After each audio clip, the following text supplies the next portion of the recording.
అందమైన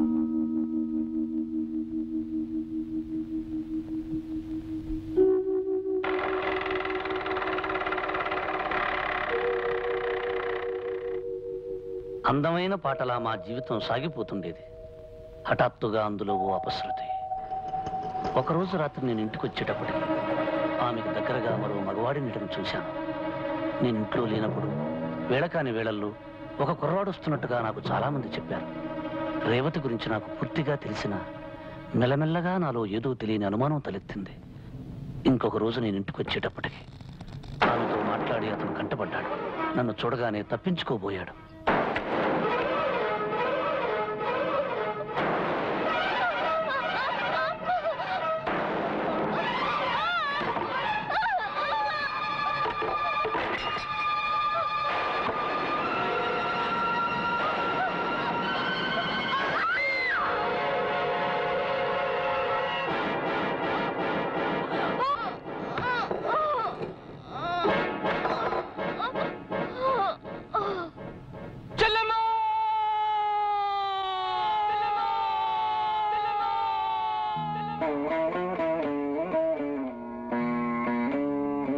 ఆ విధంగా నా దేవతను నేను పోగొట్టుకున్నాను. నా కంటి దీపాన్ని నేనే అర్పుకున్నాను. వాళ్ళన్నయ్య పోలీసు వెతికే తీవ్రవాదిని తెలిసింది. డబ్బు అవసరమైనప్పుడల్లా అతను వాళ్ళ చెల్లెల దగ్గరకు వస్తుండేవాడు. అతని రాకపోకలు నేను ఒప్పుకోననే అనుమానంతో రేవతి ఆ నిజం నాకు చెప్పలేదు. పవిత్రమైన ఆమెను, ఆమె ప్రేమను తప్పుగా అర్థం చేసుకుని అనుమానించినందుకు నాకు ఏ శిక్ష పడ్డా తప్పులేదనుకున్నాను. అందుకే కోర్టులో నేనేమీ చెప్పలేదు. నాకు ఉరిశిక్ష పడ్డం న్యాయమే అనుకున్నాను. శిక్ష కోసం జైల్లో ఎదురు చూస్తున్నప్పుడు నా స్నేహితుడు నా దగ్గరకు వచ్చాడు. విష్ణు, నువ్వు చెప్పినట్టే నీ బైక్ అమ్మేసి నీ బాబుని ఆర్ఫనేజ్ లో చేర్పించాను. అన్నీ కొనిచ్చాను. నాలాంటి వాడి కడుపును పుట్టడం ఆ పసిబిడ్డ దురదృష్టంరా. ఇప్పుడు నేను వచ్చింది నీకు ముఖ్యమైన విషయం చెప్పడానికి. ఆ ఆర్ఫనేజ్ కి విదేశాల నుంచి ఓ డాక్టర్ గారు వచ్చారు. మగవాడేని నీ కొడుకుని పరీక్షించి ఆపరేషన్ చేస్తే తప్పకుండా మాట వస్తుందని నమ్మకంగా చెప్పారు. కానీ ఏమిటో చెప్పరా? ఆ ఆపరేషన్ కి 15,000 ఖర్చు అవుతుంది. ఈ పరిస్థితుల్లో 15,000 ఖర్చు అంటే ఈ లోకంలో మగవాడైనా నా బిడ్డకి మాట రప్పించగలిగితే పై లోకంలో ఉన్న నా రేవతి నన్ను క్షమిస్తుంది. నేను ఉరికమ్మో ఎక్కేలోగా బాబు ఆపరేషన్కి కావలసిన డబ్బు సంపాదిస్తాను.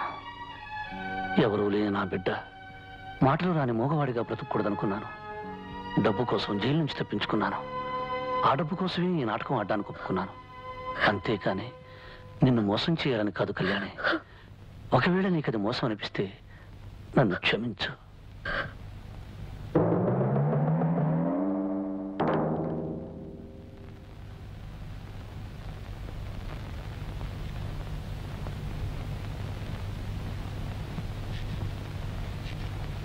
అమ్మా కళ్యాణి, ఎక్కడా శ్రీ శ్రీ శ్రీ శ్రీ అల్లుడు గారు కనిపించడే? ఓహో, ఉరి తీయించుకోవడానికి రెడీ అవుతున్నాడు అన్నమాట. కళ్యాణి, అన్ని విషయాలు తెలిసిపోయాయి. చెట్ల చాటున పుట్ల చాటున నిలబడి చరిత్రలన్నీ వినేశాం. నువ్వు నోరు మీరా పిచ్చి కన్నా. చూడమ్మా, ఈ కాగితాల మీద సంతకం చేయమ్మా. ఇవి స్టాంప్ కాగితాలు. వీటి మీద ఏం రాసుకోవాలో నేను మా అబ్బాయి తాపిగా చర్చించుకుని రాసుకుంటాను. చేయమ్మా. ఏమ్మా, సంతకం పెట్టడానికి మనసు ఒప్పడం లేదా? ఆహా, అయితే పని చేస్తాను.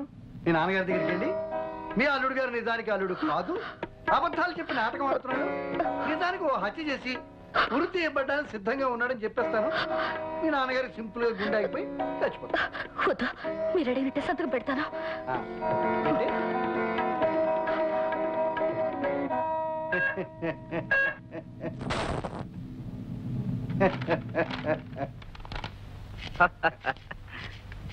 ఏరా పొట్టి గట్టి లాయరు, ఆ రోజు నాకు బుర్రుంటే బుర్రలో బుద్ధి ఉంటే అని ఛాలెంజ్ చేసావు కదా.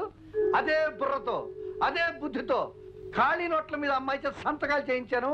ఈ ఆస్తిని నా గుప్పెట్లో పెట్టుకున్నాను. ఇప్పుడే ఉంటావు.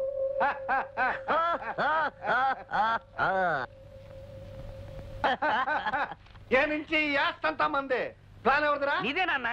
ఈ ప్లాన్ సక్సెస్ అయితే ఏం జరుగుతుందన్నాను? నీ నెత్తికి కిరీటం అన్నావు, నా కాలికి కడియమన్నావు, నీ మెడకి పులిగోరు పథకమన్నావు, నా వలకి బంగారు సిగ్గుబిళ్ళు అన్నావు, నీ చేతికి ఆస్తి హక్కు అన్నావు, నా చేతికి చెక్కు బుక్ అన్నావు.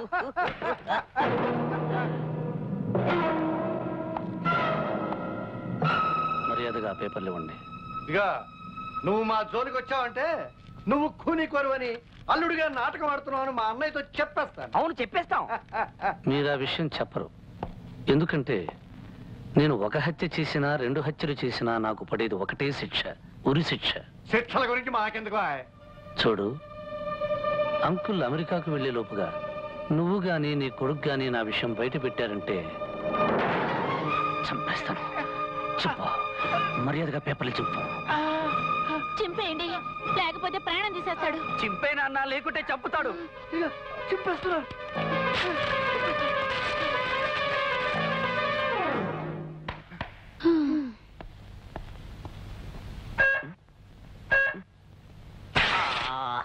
ఏమిటి నాన్న ప్లాన్ అంతా చింపేశావు? చింపడం కాదురా, ముందు నేను చంపేస్తాను. ఎప్పుడు మాట్లాడినా లైఫ్ అండ్ డెత్ సమస్య అంటుండేవాడివి. కానీ లైఫ్ కి డెత్ కి మధ్య జవాబు లేని ప్రశ్నలాగా నువ్వు నిలబడి ఉన్నావని, నీ జీవితంలో ఇంత భయంకరమైన సత్యం దాగి ఉందని మాతో ఎప్పుడు ఎందుకు చెప్పలేదు విష్ణు? నేను కిరాయి మనిషిగా ఇక్కడికి వచ్చాను. నాకు డబ్బు అవసరం. మీకు నాతోనే కానీ నా గతంతో అవసరం ఉండదనుకున్నాను. అందుకే నేను ఎప్పుడు ఏ విషయమూ మీకు చెప్పలేదు.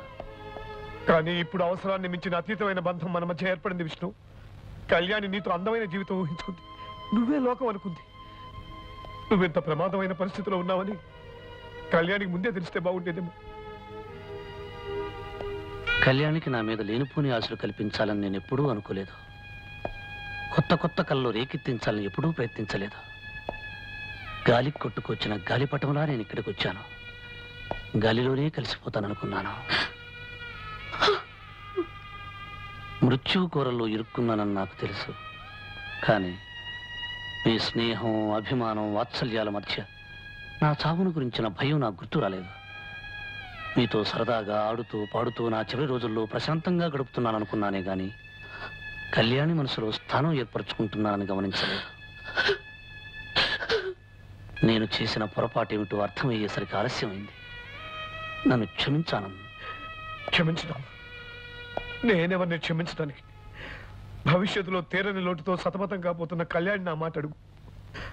నిన్ను క్షమించిన అర్థం చేసుకున్న కళ్యాణి చేయాలి.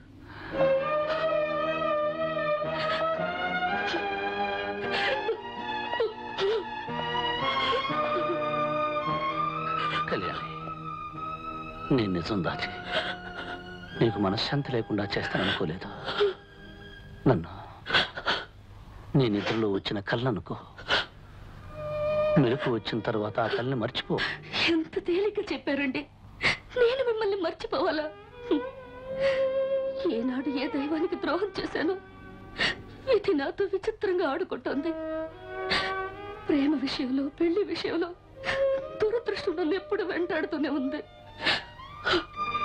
మీరే లేనప్పుడు ఇక ఈ జీవితం ఎవరి కోసం నడపాలి? నడిపిన జీవితంతో వితంతువులా విరాగిలా గడుపుతానే గాని మిమ్మల్ని మర్చిపోయి బతికే కఠినమైన మనసు నాకు లేదండి. అంత మాట వద్దు కళ్యాణ్. మీరు నా గురించి కాదు, మీ డాడీని గురించి బాధపడండి. ఈ 4 రోజులు ఆయన్ని పసిబిడ్డ కన్నా జాగ్రత్తగా చూసుకోవాలి. భవిష్యత్తులో ఆయనకు ఏ నిజం తెలియకూడదు. మీకైనా నాకైనా ఆయన ఆరోగ్యమే ముఖ్యం.